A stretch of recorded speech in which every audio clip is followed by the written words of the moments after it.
লেখক অতীশ দত্ত চৌধুরীর বাজার সরকার। দুদিন হলো মাছ ফুরিয়ে গেছে। যে রাতে পাতে লেজা পড়ে সেই রাতেই বুঝে যায় স্টক শেষ হলো। কি দুর্দিন এলো! আগে লোকে 250 গ্রাম মাছ কিনতে রোজ সকালে থলে হাতে বাজারে যেত। সেই একই মাছ কাটাপোনা, সেই একই মেছনে টুনি।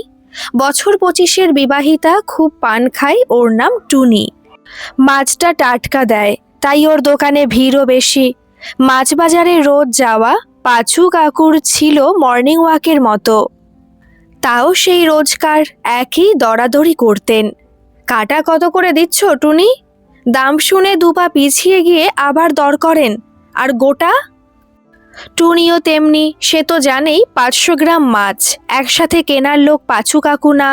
নেবে তো বাবু 250 গ্রাম। 2.5 কিলো কাতলার দর শুধু কেন? মুখে অবশ্য বিরক্তি প্রকাশ করে না। বরাবরের খদ্দের, 250 গ্রাম নিক তবু তো তার কাছ থেকে। বছরে 250 দিন মাছ নেয়। পান চিবোতে চিবোতে বলে, এ হলো পুকুরের মাছ, দাম কম হবে নি। সবাইকে যা দিয়েছি 350 করে কাটা, ওই দামই দিও। তোমাকে দিয়ে বউনি করব বলে কম দামে দিচ্ছি, নইলে 400-র কমে কুত্তাও পাও তো। চষে দেখে আসো একবার। ডাহা মিথ্যে কথা বলে টুনি। কাতলা মাছ তো পুকুরেই হয়, কারখানায় হয় বলে তো শুনিনি আমি। এই বলছে সবাইকে যে দামে দিয়েছি, আবার পরক্ষণে বলছে তোমাকে দিয়ে বউনি করব।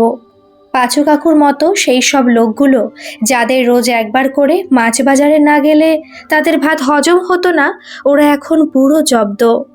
আমি অবশ্য সপ্তাহে একদিন বাজারে যেতাম। রোববার আমার বাজার করার দিন। যেমন রবি ঠাকুর বলে গেছেন মঙ্গলবার পাড়ার জঙ্গল সাফ করার দিন। তা ওই রোববার দিন সকালে সারা সপ্তাহের মাছ, মাংস, আলু, পেঁয়াজ, আদা, রসুন, পটল, ঢ্যাঁড়স সব কিনে বাড়ি ফিরতাম। বিকেলের দিকে মুদির দোকানের চাল, ডাল, তেল, নুন, ব্যাস 1 সপ্তাহের জন্য নিশ্চিন্ত। শুধু বৃহস্পতিবার সকালে ঠাকুরের পুজোর ফুল মিষ্টি কিনে এনে দিলে আমার দায়িত্ব শেষ। তবে ইদানিং রুটিন চেঞ্জ হয়েছে। সপ্তাহে 2 দিন আর বেরোচ্ছি না, শুধু বৃহস্পতিবার করে যাচ্ছি। ওই দিন বেরোলে ঠাকুরের ফুল, মালা, সন্দেশ, সবজি, মাছ, মাংস সব একেবারে কিনে নিয়ে আসতে পারি। আমার বাজার করা মানে পুরো সিস্টেমেটিক।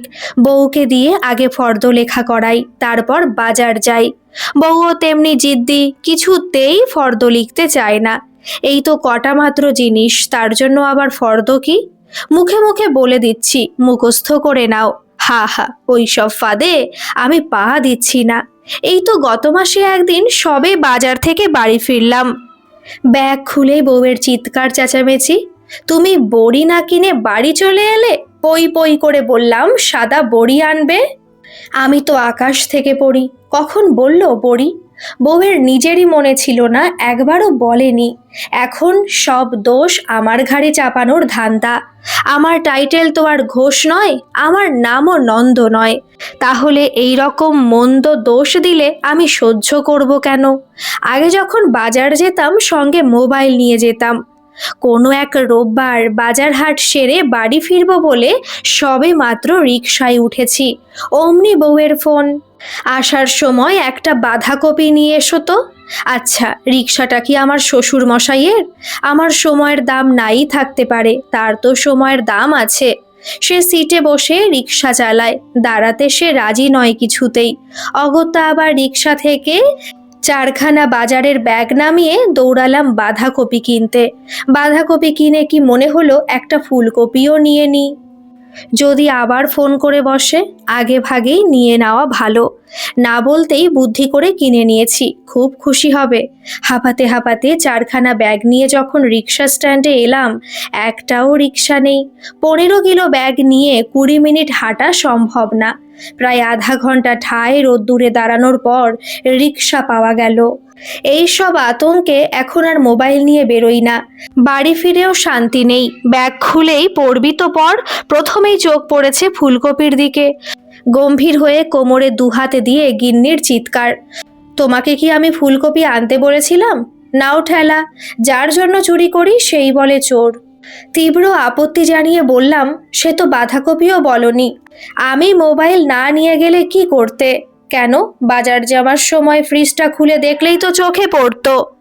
ফ্রিজে দুইখানা দেশি কপি পড়ে আছে, কিছুই তো তাকিয়ে দেখো না। বউয়ের সঙ্গে তর্কে পারা মুশকিল, হার স্বীকার করার পাত্রী না। কেন যে ওকালতি পড়লো না, আমি তাই ভাবি। অনেক উন্নতি করতে পারতো। সেই দিন থেকে ঠিক করে নিয়েছি ফুলকপিও না, বাঁধাকপিও না। আগে 2 কপি ফর্দ লেখো, তারপর বাজার যাব। কার্বন কপি তোমার কাছে থাকবে, অরিজিনাল আমার কাছে। বউয়ের ওপর ফর্দ লেখার দায়িত্ব দিয়েও নিশ্চিন্ত হয়ে বসে থাকতে পারছি না। কিছু বাদ গেলে সেই তো আমাকেই দৌড়াতে হবে, তাই নিজেই ফ্রিজ খুলে দেখতে লাগলাম কি আছে আর কি নেই। আমাকে ফ্রিজ হাটকাতে দেখে রান্না করতে করতে বউ দৌড়ে এসেছে খুন্তি হাতে। এ কি করলে তুমি? হায় হায়! বউয়ের আতঙ্কিত মুখ চোখ দেখে আমি তো ভ্যাবাচাকা খেয়ে গেছি। কি কি করলাম আমি? আরে ডিমের কারিটা 2 নম্বর তাকে ছিল, ওটাকে 1 নম্বর তাকে তুলেছো কেন? তো কি হয়েছে তাতে? আমি সত্যি বুঝতে পারছি না সমস্যা কোথায়। আমি তো জিনিসগুলো সরিয়ে সরিয়ে দেখছিলাম কি কি আনতে হবে। আরে 2 নম্বর তাকে আমিষ থাকে, ডিম, মাছ, মাংস, ওগুলো 2 নম্বর তাকে থাকে। আর তার উপরে 1 নম্বর তাকে নিরামিষ থাকে, পনির, সোয়াবিনের তরকারি, এই সব। কোন তাকে কি থাকে কিছুই জানে না, কাকে শেখাবো আমি? হায় হায়, সব আমার একাকার করে দিল, সব কাজ বাড়িয়ে দিল আমার। সরো সরো, অনেক করেছো তুমি। আমার ধারণার বাইরে। একটাই ফ্রিজে আমিষ নিরামিষ ছোঁয়াছুঁই বাঁচিয়ে সহবাস করে কি করে? আমিষ কি 2 নম্বরই খাবার? ওটাকে 2 নম্বরে রাখার কি কারণ? আর নিরামিষ বুঝি 1 নম্বর খাবার? কে জানে।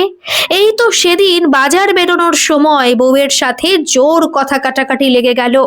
একটু বেশ রাগ রাগ দেখিয়েই বললাম, তুমি তো নিজেই বলো বাজার যাবার সময় ফ্রিজ চেক করে যেতে, আবার তুমিই বলছো ফ্রিজে হাত না দিতে। তাহলে চাইছোটা কি? আমি কি এখন ফ্রিজের ভেতরটার দেখার জন্য একটা এক্সরে মেশিন কিনে আনবো? নাও, এই আমি ফ্রিজ হয়ে দাঁড়িয়ে রইলুম। ফ্রিজে আর আমি হাত টাত দিচ্ছি না। এবার তুমিই বানাও ফর্দটা। এই রইলো আমার মোবাইল, বাড়িতে রেখে গেলাম, পরে কিন্তু ফোন করে আর বলার চান্স পাবে না। যা লেখার এখনই লিখে দাও। বেশ ঘাবড়ে গেল মনে হয় আমার ধমকিতে। খাতা পেন নিয়ে লিখতে বসে গেছে। একটা করে আইটেম লেখে আবার উঠে গিয়ে এটা ওটা ডিবে খুলে দেখে। প্রায় 25 মিনিটের ঘাম ঝরানো প্রচেষ্টায় একখানা ফর্দ লিখে এনে হাতে ধরিয়ে দিল। আমি যুদ্ধে যাওয়ার প্রস্তুতি নিয়ে ফেলেছি। মুখে মাস্ক, পকেটে স্যানিটাইজারের শিশি, চশমা আর মোবাইল নিলাম না। এসে আবার ধোয়া মোছা করা, বেশ ঝঞ্ঝাটের ব্যাপার। যতটা কম নেওয়া যায়। এখন তো আবার রিকশার সংখ্যা কমে গেছে। যে কটা রিকশা আছে তাতে চড়াও রিস্ক। আমার আগে ওই সিটে কে বসেছে তা তো জানা নেই। তার যদি সর্দি থেকে থাকে, সে যদি ভুলবশত সেই হাত রিকশার সিটে, উফ, বিতিকিচ্ছিরি ব্যাপার। তাই আজকাল গাড়ি নিয়েই বাজার করতে যাচ্ছি। একদিকে সুবিধাই হয়েছে, একবারে বেশি জিনিসপত্র কিনে আনা যায়। তাছাড়া পার্কিং নিয়ে কোনো হাঙ্গামা নেই। পৌরসভার পুরো রাস্তা ফাঁকা, যেখানে খুশি দাঁড় করালেই হলো। পুলিশও এখন নো পার্কিংয়ের চালান কাটছে না। 4খানা ব্যাগ নিয়ে বেরোনোর মুখে জিজ্ঞেস করলাম, আর কিছু নেই তো? গিন্নি দেখি একটু আমতা আমতা করছে। আর আর আর আর তো কিছু মনে পড়ছে না। ও হ্যাঁ, যদি আর মাছটাও পাও এনো। আর না, আর কিছু না। শিওর? হ্যাঁ হ্যাঁ শিওর। আর শোনো, এই বেরোনোর মুখে পেছন ডাকা আমার একদম ভালো লাগে না। কি হলো আবার? বলছি কি, ঠাকুরের ফুল মিষ্টি ওগুলো দেখবে ফর্দের একদম প্রথমে আছে, ওগুলো আগে কিনবে, তারপর অন্য কিছু। আর কিছু? হ্যাঁ, ওগুলো কিনে গাড়ির পেছনের সিটের মাথার দিকে তাকটায় রেখে দেবে। মাছ মাংস কেনার পর যেন ভুল করে ওগুলোতে হাত দিও না। বাড়ি ফিরে বেল দেবে, আমি গিয়ে ফুল মিষ্টিটা নামিয়ে নিয়ে আসবো। তুমি যেন ভুল করে ওগুলো আবার আর সাথে গাড়ি থেকে নামাতে যেও না। বুঝলাম গাড়িতেও নিরামিষের জন্য আলাদা তাকের কথা ভেবেছে। এত ভাবে কখন? আমি সেটাই ভাবি। বউয়ের লিখে দেওয়া ফর্দটা পকেটে পুরে গাড়ি স্টার্ট দিয়ে চললাম বাজার করতে। প্রথম গন্তব্য প্রদীপের ফুলের দোকান। এসে দেখি একই অবস্থা। প্রদীপের তলাতেই অন্ধকার। অন্যান্য বৃহস্পতিবার প্রদীপ যেখানে 100 কিলো ফুলের ডালি নিয়ে বসে, আর আজকে সেখানে 5 কেজি ফুলও নেই। ভাগ্যিস প্রথমে প্রদীপের দোকানে এলাম। বেলায় এলে আর কিছুই পেতাম না। ফর্দ দেখে দেখে বলে গেলাম এক এক করে। ছোট আম পাতা ঘটের মাপে একটা, 10 টাকার কুচো ফুল, বেলপাতা, 4টে জবা, একটা পান, একটা কলা, 2টো গাঁদার মালা। প্রদীপকে এত বলতে লাগে না, আমি দাঁড়ালেই সব গুছিয়ে দিয়ে দেয়। এমনকি আমার বাড়ির ঘটের মাপও সে জানে, সেই মাপের পান আর আম পাতা দিয়ে দেয়। ঘটে প্রচুর বুদ্ধি এই প্রদীপের। কেন যে 2 পাতা লেখাপড়া করলো না? 50 টাকার নোট দিতে মাত্র 5 টাকা ফেরত দিয়ে বলল, ফুলের দাম বেড়ে গেছে দাদা, 10 টাকায় কুচো ফুল আর নেই। কি আর করা যায়, তাও যা পেয়েছি ভাগ্য ভালো আমার। না পেলে লোকের বাগানে ফুল চুরি করতে যেতে হতো এখন। এবার মিষ্টির দোকানে গিয়ে ঢুকলাম। রাধা গোবিন্দ মিষ্টান্ন ভাণ্ডার। অনেকে দেখে বিশুদ্ধবার গুজিয়া কেনে, আর নয়তো সবচেয়ে সস্তার সন্দেশ, 5 টাকার সন্দেশ, ওইটা কেনে। ওটাকে সন্দেশ বলা চলে না যদিও, চাল গুঁড়ি দিয়ে চিনির ঢেলা। আমি বুঝি না কেন ওইগুলো লোকে কেনে। অভাবে না, কিন্তু অনেক পয়সাওয়ালা লোককেও দেখেছি নিজের জন্য যখন মিষ্টি কেনে তখন 15 টাকা 20 টাকা পিসের মিষ্টি কেনে, অথচ ঠাকুরের বেলায় সেই গুজিয়া, নয়তো 5 টাকার চাল গুঁড়ির ঢেলা। আরে বাবা, নিজেরাই তো খাবে, ঠাকুর তো আর সত্যি সত্যি খেয়ে নিচ্ছে না। তা ভালো মিষ্টি কিনতে কি হয়? আমি তো ঠাকুরের জন্য সেই সব মিষ্টিগুলো কিনি যেগুলো খেতে আমি ভালোবাসি, যেমন গোলাপ জামুন। ফর্দে অবশ্য লেখা আছে 6টা সন্দেশ আর একটা লাড্ডু। ব্র্যাকেটে লেখা, লাড্ডু না পেলে দরবেশ হলেও চলবে। লাড্ডুটা শ্রী গণেশের জন্য, দরবেশের দেখি দরটাও বেশ। সাদা প্লাস্টিকে লাল দিয়ে লেখা, দাম 12 টাকা। 12 মাসের খদ্দের বলে কোনো বাড়তি খাতির নেই। একবার সন্দেশের পরিবর্তে গোলাপ জামুন নিয়ে গেছিলাম, বাড়ি ফিরে এসে তো একেবারে যাচ্ছে তাই কাণ্ড। গোলাপ জামুন নাকি ঠাকুরকে দেওয়া যাবে না। কেন দেওয়া যাবে না? আমার যুক্তি, গোলাপ ফুল যদি দেওয়া যায়, জাম ফুল যদি দেওয়া যায়, তাহলে গোলাপ জামুন দিলে কি দোষ হবে? গিন্নির বক্তব্য ওটা রসের মিষ্টি, তাই দেওয়া যাবে না। নাও এবার। আরে একে কে বোঝাবে? রসের মিষ্টি কেন দেয় না তার কারণটা তো আগে বুঝতে হবে। লোকে যেমন পুরীতে গিয়ে জগন্নাথ মন্দিরে পুজো দেয়, পাড়াপড়শির জন্য পুরীর প্রসাদ খাজা নিয়ে আসে, লোকে মজা করে খায়। মনে আছে ওড়িশা রসগোল্লা নিয়ে কত দাবি তুলল? রসগোল্লা নাকি ওদের আবিষ্কার, বাংলার নয়। কই, এর বেলায় তো পুজোর জন্য খাজার বদলে রসগোল্লা চালু করলো না? মহা চালু ওরা। ওখানে যদি রসগোল্লা দিয়ে পুজো দিত, তাহলে কি লোকে বাড়ি পর্যন্ত বয়ে আনতে পারতো? অর্ধেক খেয়ে নিত পিঁপড়েতে, বাকিটা টোকে যেত। তাই রসের মিষ্টি দেয় না। এই সহজ যুক্তিটা বউ কিছুতেই বুঝতে রাজি না। আমাদের বাড়িতে তো সেটা হবার জো নেই, শুধু পুজো শেষ হওয়ার শাঁখ বাজানোর অপেক্ষা। স্কুল ছুটির সময় যেমন ঘন্টা পড়ে, তেমনি বউয়ের শাঁখের আওয়াজ শুনলেই বুঝতে পারি পুজো শেষ হলো। দোকান থেকে মিষ্টি কিনে আনার 1 ঘন্টার মধ্যে ঘন্টা পড়ে যায়, শাঁখ বাজিয়ে জানান দেয় পুজো শেষ। ব্যাস, প্রসাদ সাথে সাথে পেটে। পিঁপড়া কাঁদিয়া যায় পাতে। আমার অকাট্য যুক্তির কাছে শেষে হার মানতে বাধ্য হয়েছে গিন্নি। আমিও কিছুটা ত্যাগ স্বীকার করেছি। বৃহস্পতিবারের পুজোয় কি কি মিষ্টি আনা যেতে পারে সেই নিয়ে ঘন্টাখানেক মিটিং করে মধ্যপন্থা অবলম্বন করেছি দুজনে মিলে। রসালোও না, আবার একেবারে শুকনো খটখটেও না, মাঝামাঝি মিষ্টি হলো ক্ষীর কদম্ব, চমচম, এগুলো চলবে। গোলাপ জামুনের পরিবর্তে কালো জাম, এটাতেও টিকমার্ক পড়েছে। পাশে দাঁড়ানো এক ভদ্রলোক দেখি বাড়ির পুজোর জন্য সেই 5 টাকা দামের চালগুড়ির সন্দেশ কিনছে। পোশাক আশাক দেখে তো মনে হয় অবস্থাপন্ন। চাল গুঁড়ি নিয়ে একটা ঘটনা মনে পড়লো। পৌষ সংক্রান্তি 2 দিন আগে বউয়ের শখ হয়েছে পিঠে বানাবে। পিঠে যন্ত্রণা, তবুও বানাবে। তা বানাক, বছরের একটা দিন না বানালে লোকে কি বলবে? ফেবুতে পিঠের ছবি দিতে হবে না?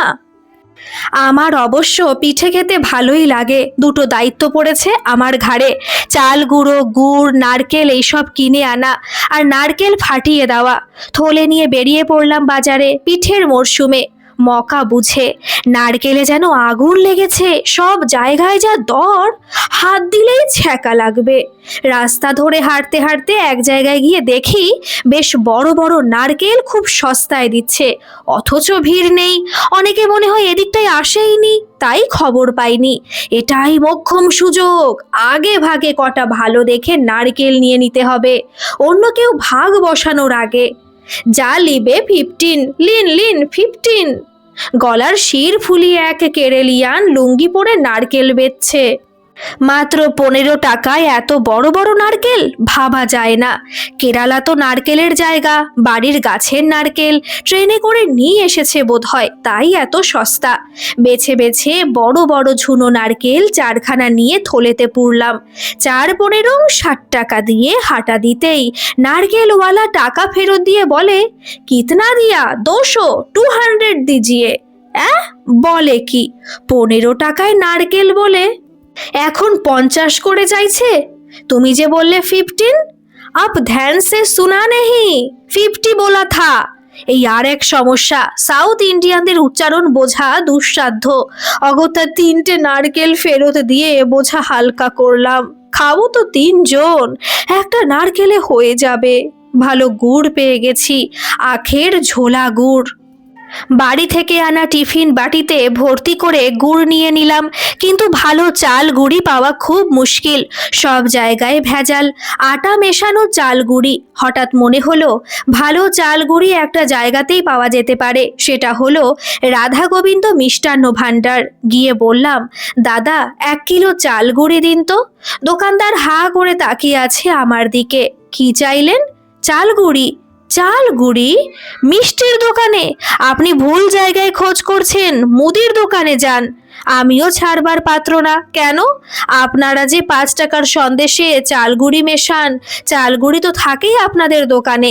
মনে করুন আমি সন্দেশের বদলে চালগুড়ি নিচ্ছি, এতে অসুবিধা কোথায়? আমি তো আর এমনি এমনি চাইছি না, যা দাম লাগে দেবক্ষণ। সেও দেবে না, আমিও ছাড়বো না। চালগুড়ি না পেলে দোকান গুড়িয়ে দেব, ক্লাবের ছেলেদের ডেকে এনে। আমার এই হুমকিটাই শেষে কাজ দিয়েছে।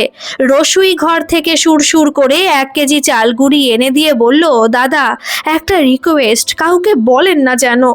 ব্যাস, কেনাকাটা শেষ। এবার বাড়ি ফিরে নারকেলে বাড়ি মেরে ফাটিয়ে দিলেই আমার দায়িত্ব শেষ। নারকেলটা মেঝেতে আছাড় মারতে যেতেই হা হা করে উঠল গিন্নি।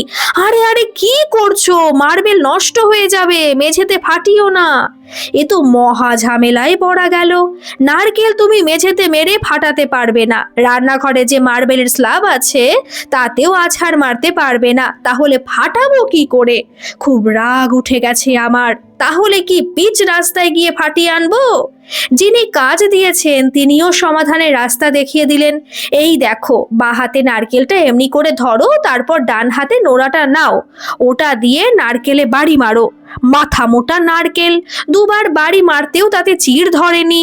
ফাটা তো দূরের কথা, ধুত্তুর বলে সর্বশক্তি দিয়ে শেষে জয় বজরংবলী বলে মারলাম এক মোক্ষম নোড়ার বাড়ি। নারকেল তো ভেঙে 2 চেলা হয়ে কোথায় গিয়ে ছিটকে পড়লো কে জানে, কিন্তু বাড়িটা আমার বাঁ হাতের একটা আঙুলেও পড়েছে। জোর চোট লেগেছে, টন টন করছে খুব। সেই থেকে পিঠে বানানোর কথা বউ উচ্চারণ করলেই আমি একটা আতঙ্কে থাকি। আবার যাক সে কথা, আমি এখন বাজার করতে এসেছি। বউয়ের লেখা ফর্দ পকেটে নিয়ে ফুল মিষ্টি কেনা হয়ে গেছে। এবার ছিঁড়ে 2 টুকরো করে নিলাম ফর্দটা। ওপরের আইটেমগুলো মুদিখানার আর নিচের আইটেমগুলো সবজি বাজারের। ফর্দটা বেশ সাজিয়ে লিখেছে, কিন্তু যদি পটলের পর মুগ ডাল লিখতো কিংবা নুনের পর যদি বেগুন লিখতো তাহলে ফর্দটা ছেঁড়া যেত না। আস্তে আস্তে অনেকটাই শিখছে আমার সঙ্গে থেকে থেকে। ফর্দের ওপরের অংশটা মুদির দোকানে ফেলে দিয়ে বললাম, দাদা মালগুলো দিয়ে রাখুন, সবজি বাজার করেই আসছি, ব্যাগটা রেখে যান।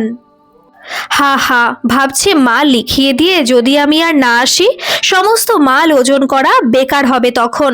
আদা বেচে বস্তা লাভের মতো ব্যাগটা তো নিয়ে রাখি, যদি না আসে ওটাই লাভ। আরে 3 বছর আগে 30 টাকা দিয়ে কেনা থলের এখন যে আর 3 টাকাও দাম নাই, সেটা বোঝে না। যাক, থলে নিয়ে যদি খুশি হয় হোক, থলে ফেলে চলে গেলাম সবজি বাজারে। বউয়ের মুখে এই কথাটা প্রায়ই শুনি। আমার বাবা বাজার থেকে একেবারে তরকারি বানিয়ে নিয়ে আসতো। প্রথম দিন কথাটার মানে বুঝতে পারিনি। বাজার থেকে তরকারি বানিয়ে নিয়ে আসতো মানে রান্না করা রেডিমেড খাবার বাজার থেকে কিনে আনতো? আরে না না, সেটা নয়। তাহলে কি দিয়ে কি রান্না হবে সেইটা বুঝে বাজার করতো। যেমন যেমন ধরো লাউ নিলে সঙ্গে কুচো চিংড়ি নিত, তারপর ধরো পুঁই শাক নিলে তো তার সাথে মাছের মাথা। অ তা আমি কি সেরম করে বাজার করি না? হ্যাঁ, বাজার তো করো, কিন্তু ওই রকম বুঝে করো না। কি রকম? এই যেমন সেদিন পালং শাক আনলে অথচ বড়ি আনতে ভুলে গেলে। এবার তো দেখছি আমাকে রান্না করাও শিখতে হবে। কিসের সঙ্গে কিসে যায় না এইটা আমি ভালো মতো জানি। যেমন আদার সঙ্গে কাঁচকলা যায় না, পটলের সঙ্গে ইলিশ যায় না, কারণ ইলিশ ডাঙায় তুললেই পটল তোলে। কিন্তু কিসের সঙ্গে কিসে যায় এইটা কোথায় জানা যায়? শ্বশুর মশাই গত হয়েছেন আমার বিয়ের আগেই, নইলে এই ব্যাপারে ওনার পরামর্শ নেওয়া যেত। বড্ড ভুল হয়ে গেছে। বিয়ে করা নিয়ে অত গড়িমসি করা উচিত হয়নি। আর 2 বছর আগে বিয়ে করলেই দেখা হয়ে যেত ওনার সঙ্গে। এই জন্যই বলে শুভস্য শীঘ্রম, শুভ কাজে দেরি করতে নেই। কিন্তু বিয়ে করাটা কি শুভ কাজের মধ্যে পড়ে? কে জানে, হবে হয়তো, নইলে শুভ বিবাহ বলবেই বা কেন? শ্বশুর মশাই বাজার থেকে তরকারি বানিয়ে নিয়ে আসতেন, কথাটা মাথার মধ্যে বনবন করে ঘুরছে আমার। আমিও দেখিয়ে দেব শ্বশুর বনাম জামাই এই লড়াইয়ে কে জেতে। আপনি তো বাজার থেকে তরকারি বানিয়ে নিয়ে আসতেন, আমি শুধু তরকারিতে থেমে থাকবো না, যত দরকারি কাজ ফেলে আজকে ডিমের কারি, মাছের কারি, মাংসের রকমারি বানিয়ে তবে বাড়ি ফিরবো। কি দিয়ে শুরু করি? হ্যাঁ, বড়ি। বড়ি নিয়ে যখন এত কথা, তখন বড়ি দিয়েই শুরু করি। কিসে কিসে যায় বড়ি? খানিক ভেবে দেখলাম বড়ির কিন্তু অবাধ বিচরণ। ঝালে ঝোলে অম্বলে সবেতেই বড়ি লাগে। তেতোতেও লাগে, খাওয়ার শুরুতেই তেতো লাগে। শুক্তো দিয়ে খাওয়া শুরু হয়, শুক্তোতে বড়ি মাস্ট। বেশ, তাহলে শুক্তোই হোক। শুক্তোর আনাজ খুঁজতে গিয়ে যদি আমার জুতোর শুকতলা ছিঁড়েও যায়, তবু আমি থামবো না। মোবাইলটাও বাড়িতে রেখে এসেছি। শুক্তো বানাতে কি লাগে সেটা যে নেটে দেখে নেব তার উপায় নাই, মহা ফ্যাসাদ। তবে যদ্দূর আমার মনে পড়ছে, কাঁচকলা, ডাঁটা, উচ্ছে, আলু এই 4টে জিনিস শুক্তোয় দেয়। পরীক্ষা হলে মাস্টার মশাই বলেছিলেন যেগুলো আগে মনে আসবে সেগুলো আগে লিখে ফেলবে, ভাবতে গিয়ে যেন সময় নষ্ট না হয়। গুরুবাক্য মেনে পটাপট কটা উচ্ছে তুলে নিলাম কচি দেখে। ওর কাছে কাঁচকলা আর ডাঁটাও পেয়ে গেলাম। আলুর জন্য অন্য দোকান, সেখান থেকে আলু, পেঁয়াজ, আদা, রসুন নিয়ে নিয়েছি ব্যাগ ভর্তি করে। আসার সময় বউ বলেছে আর মাছ নিয়ে যেতে, কিন্তু আর মাছ কোথাও চোখে পড়ছে না। জিজ্ঞেস করাতে টুনি বলল আর মাছ এখন আর পাবেনি, মাছের আড়ত তো সব বন্ধ, কাটাপোনা নিয়ে যাও, কম করে দুবো। কিন্তু কাটাপোনা তো এখনো ফ্রিজে আছে টুনি, ওটা শেষ হোক তারপর নেব। চলে গেলাম মুরগি কিনতে। খাসি তো আর এখন পাওয়া যাচ্ছে না, পেলেও বিশাল দাম হাঁকাচ্ছে। দেশি মুরগি নিতে হবে। পোলট্রির মুরগি খেতে ভয় লাগে আমার, যা সব ইঞ্জেকশন দিয়ে মোটা করে, ওই সব খেয়ে আরো মোটা না হয়ে যাই। না, কোথাও দেশি মুরগি নেই। বাজার থেকে বেরিয়ে হাঁটতে হাঁটতে বড় রাস্তায় চলে এসেছি। বাস রাস্তার ধারে অনেক সময় গ্রাম থেকে আসা বউগুলো ঘরের সবজি, ডিম, মুরগি বেচে। ওদেরকে বাজারে বসতে দেয় না, তাই রাস্তায় বসে ওরা। খুঁজতে খুঁজতে পেয়েও গেলাম দেশি মুরগি। 1 পিসই আছে, তবে মুরগি নয়, মোরগ, লাল পিলা। আহা, বহুদিন মোরগ খাইনি। একজন বুড়ি মোরগটা ধরে বসে আছে। গিয়ে বললাম কত করে দিচ্ছ মাসি? 800 টাকা। হ্যাঁ, বলো কি, 800 টাকা কিলো? কিলো লয় গো, মুরগটার দাম 800 টাকা। আমার কাছে তো দাড়িপাল্লা লাই, থাউকো দাম 800। দাড়িপাল্লা ছাড়া এ আবার কি হিসেব? মেয়েদের দাড়ি থাকে না সেটা জানি, কিছু কিছু মেয়ের অবশ্য থাকে, তবে সেটা ব্যতিক্রম। আর ব্যতিক্রম তো উদাহরণ হয় না। কিন্তু পাল্লা নেই কেন? পাল্লা ছাড়া তুমি পোলট্রির সঙ্গে পাল্লা দেবে কি করে মাসি? মাসি আমার প্রশ্ন শুনে কিছু বোঝেনি মনে হয়, তাকিয়ে আছে হা করে। মোরগটাও আমার দিকে টেরিয়ে টেরিয়ে দেখছে। ভাবখানা যেন নেবে তো নাও, না নিলে কেটে পড়ো, আমার যা দাম তাই লাগবে। মোরগটা একবার লাগিয়ে দেখলাম বেশ হৃষ্টপুষ্ট, 2.5 কিলো মতন ওজন তো হবেই। না, নিয়েই নি, বেশি দেরি করা উচিত হবে না, অন্য খদ্দের এসে গেলে এটাও হাতছাড়া হয়ে যাবে। ঠিক আছে, দিয়ে দাও মাসি, লেগ পিসগুলো বড় করে কেটো। আমার কাছে তো বটি লাই, জবাই করতে পারবো নি। জবাই কথাটা কানে আসতেই বাই করে মাথাটা চক্কর দিয়ে উঠল। জবার কথা মনে পড়ে গেল আমার। বিয়ের আগে 2 বছর প্রেম করেছি জবার সাথে। লাস্ট যেবার জবার সাথে দেখা হয়েছিল আমাকে ফোন করে বলেছিল, ভিক্টোরিয়ায় এসো, বিকেল 5টায় জরুরি কথা আছে। আমি পৌঁছে গেছিলাম 5টার কিছু আগেই। জবার পাত্তা নেই। ভিক্টোরিয়ায় আমি একা বসে বসে ঘাস ছিঁড়ছি। তখন অবশ্য ঘাসের মূল ছেঁড়া বারণ ছিল। জবা এলো 5:45। আমি উদগ্রীব, কি শোনাবে বলে ডাকলো। জবার বাবা বোধ হয় আমাদের বাড়িতে বিয়ের প্রস্তাব নিয়ে যেতে চান। সেই ব্যাপারেই জানতে চাইবে নিশ্চয়ই, যে কবে নাগাদ ওনারা আমাদের বাড়িতে গেলে আমাদের কোনো অসুবিধা নাই। সে না হয় যে কোনো রোববার দেখে আসুক না, আমিও থাকতে পারবো। জবাকে দাঁড়িয়ে থাকতে দেখে বললাম, কি হলো জবা, বসো। চুড়িদার নষ্ট হয়ে যাবে ভেবে মনে হয় বসছে না। আমিও উঠে পড়লাম। চলো তাহলে বেঞ্চে গিয়ে বসি। না, আমার বসার সময় নেই, একটা কথা বলেই চলে যাব। কি কথা? তোমার ব্যাপারে। আমি যখন বাড়িতে জানিয়েছিলাম তখন তুমি একটা মাল্টিন্যাশনাল কোম্পানিতে চাকরি করতে, আর এখন ওই অত ভালো চাকরিটা ছেড়ে ব্যবসা করতে নেমেছো। হ্যাঁ নেমেছি, তাতে কি, চুরি ডাকাতি তো আর করছি না। আমার বাবা এই বিয়ে দিতে রাজি নন, এরকম অনিশ্চিত ভবিষ্যতের দিকে। উনি তার একমাত্র মেয়েকে ঠেলে দিতে পারেন না, তাই উনি রাজি নন। ও আর তুমি, তোমার কি মত? বাবা মার বিরুদ্ধে আমি কোনোদিন কোনো কথা বলিনি, তাই বুঝতেই পারছো। ও হ্যাঁ, বুঝতে পারছি। চলি, টাটা, বাই। জবাকে সেদিন বাই করে দিলাম। বাই করে দেওয়ার পরও জবা আমার পিছু ছাড়ে নাই। পরের দিন আবার জবার ফোন, এবার সুরটা একটু নরম। শোনো না, বলছি কি, তুমি আর একবার একটু ভেবে দেখো না গো। কি ভেবে দেখবো? তুমি যদি গিয়ে বলো, দেখবে ওরা তোমাকে আবার কাজে নিয়ে নেবে। মানে? আহা, মানে আবার কি, ওরা তো আর তোমায় ছাড়ায়নি, তুমি ছেড়েছো। তুমি বলবে যে তুমি আবার কাজটা করতে চাও, সেটা সম্ভব নয়। কেন সম্ভব নয়? তুমি যদি চাকরিটা করতে, তাহলে বাপি তো রাজি হতো, সব দিক বজায় থাকতো। আমাদের ফিউচারটা তো ভাবতে হবে বলো। ব্যবসার কোনো ভরসা আছে? প্লিজ তুমি চাকরিতে জয়েন করে যাও না গো, প্লিজ। বললাম তো সেটা আর সম্ভব নয়। ও বুঝেছি, আগের কোম্পানিতে ফিরে যেতে তোমার প্রেস্টিজে লাগছে, তাই তো? ঠিক আছে, তাহলে একটা কাজ করো, ওই এক্সপেরিয়েন্স সার্টিফিকেট দেখিয়ে অন্য কোথাও অ্যাপ্লাই করো। ওর চাইতে আরো ভালো জব পেয়ে যাবে, দেখো তুমি। শোনো জবা, ব্যবসা করব বলেই চাকরি ছেড়েছি। কোনো জবার কথায় আর জব করতে পারবো না, সরি। এটাই তোমার শেষ কথা? হ্যাঁ, এটাই আমার শেষ কথা। ওকে, বাই বাই। আগের দিন টাটা বলে হাঁটা দিয়েছিলাম, পরদিন জবাই বাই বলল। বাঁচা গেল। মাসির মুখে জবাই কথাটা শুনে একটু অন্য প্রসঙ্গে চলে গিয়েছিলাম, এর জন্য দুঃখিত। মাসি তো বলেই খালাস, জবাই করতে পারবনি, কিন্তু এখন এই মোড়কটা যে কি করে জবাই করি। মাসির ওপর একটু বেশি রাগ দেখিয়ে ফেললাম। তুমি কেমন দোকানদার মাসি, না আছে তোমার দাড়িপাল্লা, না আছে বাটখারা, তোমায় তো হাত করা পরাবে বাজার সরকার। কি করব, পাল্লা কিনবো, পয়সা কোথায়? তুমি না হয় 50 টাকা কম দিও। কমের কথা হচ্ছে না মাসি, তোমার কাছে তো বটিও নাই, না আছে ছুরি, না আছে কাঠের গুঁড়ি। তুমিই বলো না, এখন আমি এই জ্যান্ত মোড়কটা কাটাবো কোথায়? ভাবছিলাম কাবাব বানিয়ে মেয়োনিজ মাখিয়ে খাবো। আরে আমরা তো আর চাইনিজ নই যে আস্ত জ্যান্ত চিবিয়ে চিবিয়ে খেয়ে নেব। আহা, কাবাবের কথা ভাবতেই জিভে জল চলে এলো। সুরুত করে টেনে নিলাম। কি করব, গরিব মানুষ, বাড়িতে একটাই বটি, ওটা নিয়ে এলে মেয়েটা রান্না করবে কি করে? ও আবার সেন্টু দিচ্ছে। ঠিক আছে ঠিক আছে, আমার মোড়ক আমি নিজেই কেটে নেব।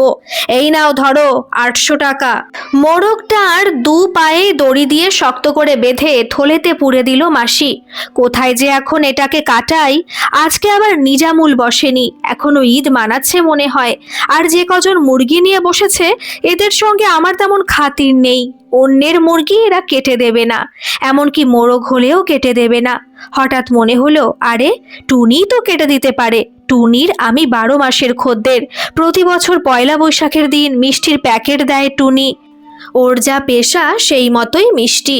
1 বাক্স মাছ ছাপ সন্দেশ দেয়, তার সঙ্গে কাতলা মাছের ছবি দেওয়া বাংলা ক্যালেন্ডার। তবে এবছর ফাঁকি দিয়েছে, বাজার মন্দা। ও আর কি করবে, ঠিক আছে, মিষ্টি দেয়নি, তার বদলে মোরগটা কেটে দিক, নাকের বদলে নড়ুন। আমাকে নিশ্চয়ই ফেরাবে না। টুনি এখন আমার একমাত্র বল ভরসা।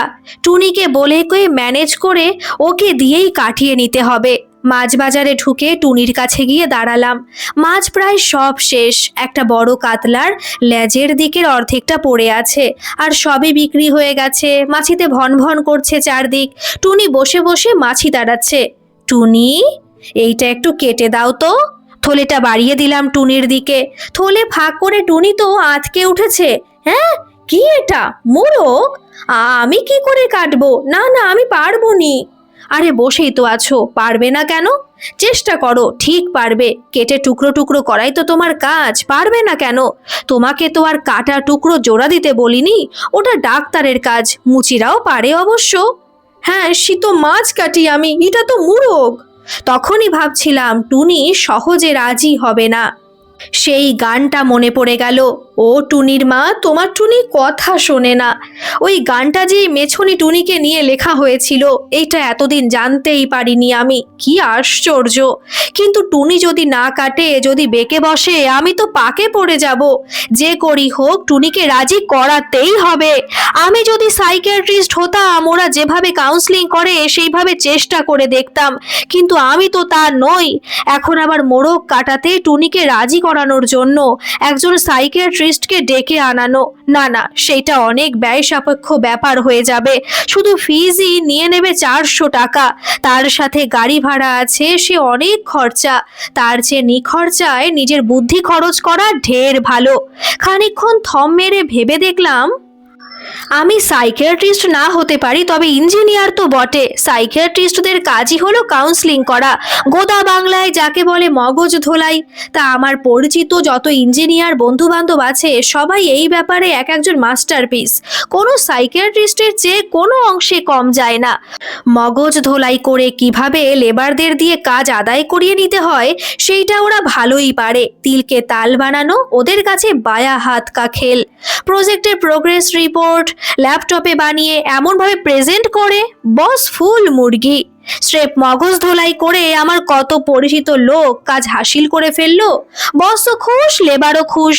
এরা সবাই এক একটা সাইকিয়াট্রিস্ট, সায়েন্টিস্ট বললেও অত্যুক্তি করা হয় না। নিত্য নতুন মগজ ধোলাইয়ের পদ্ধতি আবিষ্কার করতে এরা সিদ্ধহস্ত। আমিও একজন ইঞ্জিনিয়ার কাম ব্যবসাদার। ব্যবসার কাজে মগজ ধোলাই ভালো মতোই করতে লাগে। জলের দামে ফলের রস বুঝিয়ে কত যে মগজ ধোলাই করলাম, এতে আমি দোষের কিছু দেখি না। অবশ্য পেশেন্ট যদি বুঝে যায় তার কাউন্সিলিং করা হচ্ছে, তাহলে সাইকিয়াট্রিস্টের সমস্ত চেষ্টা জলাঞ্জলি। ঠিক তেমনিভাবে কিছু বুঝে ওঠার আগেই মিষ্টির ছুরি দিয়ে আমি খরিদ্দারকে এমনভাবে বধ করি। যাক সে কথা, এখন এই বধূকে যে কিভাবে বধ করা যায় সেটাই চিন্তার বিষয়। খানিক ভেবে দেখলাম টেকনিক্যালি ট্যাকেল করতে হবে টুনিকে, কিন্তু কিভাবে? একটু চিন্তা করে নিয়ে মনে মনে জয় মাছলি বাবা বলে শুরু করে দিলাম আমার লেকচার। টুনি, তুমি যে কত সুন্দর করে মাছ কাটতে জানো, এইটা কিন্তু সবাই পারবে না। এই যেমন সেদিন তোমার থেকে 1 কেজির জ্যান্ত রুই নিয়ে 14 পিস করতে বললাম, আর আমার আগের লোকটা, আমি তো তখন ওনার পিছনেই দাঁড়িয়েছিলাম। উনি 1 কিলো 200 মাছ নিয়ে সেই মাছটাকে 22 পিস করে দিতে বললেন। কিন্তু কই, তোমার তো কোনোদিন হাত কাটতে দেখিনি। লেজা না মুড়ো কোন দিক থেকে কাটা শুরু করলে ঠিক একেবারে 22 পিসই বের হবে। এইটা কি করে যে তুমি আন্দাজ করো, দেখে তো আমি তাজ্জব বনে যাই। কথাটা টুনির খুব মনে ধরেছে। একটু লাজুক লাজুক মুখ করে সে বলল, ও কাটতে কাটতে একটা আন্দাজ হয়ে যায়। তা হয়তো যায়, কিন্তু তোমার কি এটা আন্দাজ আছে মোরগ বা মুরগির সঙ্গে মাছের কতখানি মিল? শুধু মিলই নয়, দুটোই এক জিনিসও বলতে পারো। মুরগ আর মাছ এক জিনিস, কিসের মিল, কোথায় মিল? টুনির গলায় অবিশ্বাসের সুর। আমি হাত তুলে আশ্বস্ত করে বললাম, সেটাই তো, শুধু মাছ কাটলেই হবে? মাছের সঙ্গে মুরগির কি কি মিল সেটাও তো জানতে হবে নাকি? টুনির হাত ফাঁকা, কাজকর্ম নেই, একটু নড়ে চড়ে বসলো, এক খিলি পান মুখে পুরে খানিকটা সন্দেহের দৃষ্টিতে তাকিয়ে আছে আমার দিকে। কি মিল শুনি? অনেক মিল আছে। এই যেমন ধরো, মুরগির ডানা আছে, মাছেরও ডানা আছে, নামটা শুধু আলাদা, ওটাকে পাখনা বলে। তারপর ধরো, মাছের যেমন আঁশ ছাড়িয়ে কেটে কুটে রান্না করে তবে খেতে হয়, মুরগির বেলাতেও তাই, পালক ছাড়িয়ে কেটে কুটে তারপর রান্না করে খায়, শুধু নামটাই আলাদা। একটাকে বলে আঁশ আর একটার নাম পালক। জলকে যেমন কেউ পানি বলে, সেই রকম। টুনি এত সহজে মেনে নেওয়ার পাত্রী নয়, পাল্টা প্রশ্ন করে বসলো, কিন্তু মাছ জলে চড়ে, মুরগি ড্যাঙায়, তাইলে মিল হলো কি করে? Good question. হাঁস দেখেছো? হাঁস জলে চড়ে, হাঁস হলো মুরগির ভাইরা ভাই। মাছের মতোই হাঁস জলে চড়ে, ডুবে ডুবে জল খায়। শিল মাছ শুনেছ তো? সেও তো মাছ, যখন তার ইচ্ছে হলো ডাঙায় চড়ে নিল খানিকক্ষণ, আবার জলে নেমে গেল ইচ্ছে হলে। মুখ চোখ দেখে মনে হচ্ছে শিল মাছের ব্যাপারটা টুনির জানা। মুরগির সঙ্গে মাছের অনেক মিল পাচ্ছে, কিন্তু পুরোপুরি সহমত হতে পারছে না। খানিকটা দ্বন্দ্ব নিয়ে হঠাৎ প্রশ্ন করে বসলো, মুরগি তো উড়তে পারে, হাঁসও পারে, কিন্তু মাছ উড়তে পারে না, তাইলে মিল হলো কি করে? কে বলল পারে না? উড়ুক্কু মাছের নাম শুনেছো? আমার মোবাইল বাড়িতে রেখে এসেছি তাই, নইলে ইন্টারনেটে এক্ষুনি দেখিয়ে দিতাম। মাছ উড়তে পারে? এইটা টুনির কাছে গাঁজাখুরি গপ্প বলে মনে হচ্ছে। ওদের পাড়ার একজন সবজি নিয়ে এই বাজারেই বসে। চিৎকার করে টুনি তাকে ডাকলো, লালটু, তোর মোবাইলটা একবার দিয়ে যা তো। টুনির চোখে মুখে ঘোর সন্দেহ, মাছের কারা বাড়িকে মাছ চেনাচ্ছে। আমার হাতে ধরিয়ে দিল লালটুর মোবাইলটা। কই, আমাকে দেখাও দেখি, কি মাছের নাম বললে উড়তে পারে? উড়ুক্কু মাছ। মোবাইলটা হাতে নিয়ে ইউটিউবে সার্চ দিলাম, সঙ্গে সঙ্গে পেয়েও গেলাম উড়ুক্কু মাছ উঠছে তার ভিডিও। টুনি একেবারে হা করে তাকিয়ে আছে, চোখ দুটো ছানা বড়া। ম্যাজিশিয়ান যেমন দর্শকের কাছ থেকে 100 টাকার নোট চেয়ে নিয়ে সেই নোট ছিঁড়ে কুচি কুচি করে আবার জোড়া লাগিয়ে দেখিয়ে দেয়, অনেকটা সেই রকম। ম্যাজিশিয়ান যদি নিজের পকেট থেকে টাকা বের করে নিজে টাকা ছিঁড়ে জোড়া লাগায়, দর্শকের কাছে তখন অতটা বিশ্বাসযোগ্য মনে হয় না। টুনির বেলায়ও তাই ঘটেছে। উড়ুক্কু মাছ যদি আমার মোবাইলে দেখাতাম তাহলে হয়তো বিশ্বাস করতো না। ওরই প্রতিবেশী লালটুর মোবাইলে দেখিয়ে দিয়েছি, এরপর অবিশ্বাস করার আর কোনো জায়গা নেই। বিস্ময়ের ঘোর কাটছে না টুনির। মাছ তাহলে উড়তে পারে? জানতুম না তো। মোবাইলটা বন্ধ করে ফেরত দিয়ে বললাম, জানতে না বলে লজ্জার কিছু নেই, সবাই কি আর সব জানে? যেমন ধরো, আমি কি তোমার মতো মাছ কাটতে জানি? তোমাকে আর একটা জিনিস জানিয়ে রাখি, মুরগি বা মোরগের সঙ্গে মাছের কিন্তু আরও একটা মস্ত বড় মিল আছে। ভরসা জেগেছে আমার ওপর। টুনি এবার বেশ আগ্রহ নিয়ে শুনছে। আরও মিল আছে? কি আছে বলো না গো শুনি। এমনি এমনি তো এত কথা বলা যাবে না। তুমি মোরগটা কাটতে শুরু করো, আমি বলছি। না, আগে বলো, যদি মনে হয় মাছ আর মুরগির কোনো তফাৎ লাই, তাহলে কেটে দিব। ঢ্যাটা দ্য গ্রেট। আর কত গল্প ফাঁদবো, মাথায় আসছে না আমার। এদিকে আবার না বললেও নয়, মোরগটা তো কাটাতে হবে। একটু চিন্তা করে নিয়ে আবার লেকচার শুরু করলাম। ঠিক আছে বলছি, তবে এটাই কিন্তু লাস্ট। তারপর মোরগটা কেটে দিতে হবে তোমায়, ঠিক আছে? হ্যাঁ ঠিক আছে। টুনির দিকে তাকিয়ে টুনিকেই প্রশ্ন ছুড়ে দিলাম, মাছ কাকে বলে সেটা তোমাকে আগে জানতে হবে। বলো তো টুনি, মাছ কাকে বলে? টুনি ভেবলির মতো চেয়ে আছে আমার দিকে। এটা আবার কি প্রশ্ন? মাছ তো মাছই হয়। না, হলো না। মাছ হলো একটি জলচর প্রাণী। কেউ যদি জিজ্ঞেস করে জলে চড়ে এমন একটা প্রাণীর নাম বলো, তার উত্তর হলো মাছ। কি বুঝলে বলো? হ্যাঁ বুঝেছি, মাছ একটা প্রাণীর নাম। ঠিক বলেছ। এবার বলো, মোরগের ছাল ছাড়িয়ে ফেললে আমরা কি পাই? এটা তো সহজ, মাংস পাই। আর জলচর প্রাণী মাছ, সেই মাছের ছাল ছাড়িয়ে ফেললে আমরা কি পাই? এইবার টুনি প্যাচে পড়ে গেছে। আমতা আমতা করে বলল, মাছের ছাল ছাড়ালে মাছই তো পাই, আবার কি পাই? না, হলো না। মাছ একটি প্রাণী, অন্যান্য প্রাণীর মতো। মাছের ছাল ছাড়ি যেটা পাই সেটা হলো মাছের মাংস। মাছের মাংস? নয়, হ্যাঁ, ওটা আসলে মাছের মাংস। তাহলে এবার তুমি নিজেই বিচার করো, মাছ আর মুরগি এক হলো কিনা। টুনি পুরোপুরি বোল্ড আউট। আবার দাবার চালে কিস্তিমাত। টুনি আর কোনো প্রশ্ন না করে থলে থেকে মোরগটা বের করে কাটতে বসলো। বেশ পরিপাটি করেই কেটে ফেললো কয়েক মিনিটের মধ্যে। দেখে মনেই হবে না এর আগে কোনোদিন মোরগ কাটেনি। সুন্দর পিস করে লেগ পিসগুলো বড় রেখে একটা প্লাস্টিকের প্যাকেটে মুড়ে ব্যাগে পুরে দিল। হাতটা ধুয়ে নিয়ে টুনি ওর নিজের ব্যাগ থেকে একটা মিষ্টির প্যাকেট বের করে আমার হাতে ধরিয়ে দিল, প্রায় একরকম জোর করেই। আমি তো অবাক, জিজ্ঞেস করলাম, কি এটা? এবছর পয়লা বৈশাখে পুজো করতে পারিনি, আজকের এ তেমাথার মন্দিরটা খুলেছে, লক্ষ্মী গণেশকে পুজো দিলুম, তাই একটু মিষ্টি মুখ করো। মিষ্টির প্যাকেটটা হাতে নিয়ে জিজ্ঞেস করলাম, মোরগ কাটার জন্য কত দেব টুনি?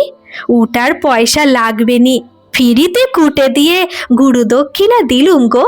মা কালীর দিব্যি, এই আঁশবটি ছুঁয়ে বলতেছি, মাছের মাংস কথাটা এই প্রথমবার শুনলুম। এত বছর মাছ কাটতেছি, মাছের মাংস হয়, আমার 14 পুরুষ জানতো নি।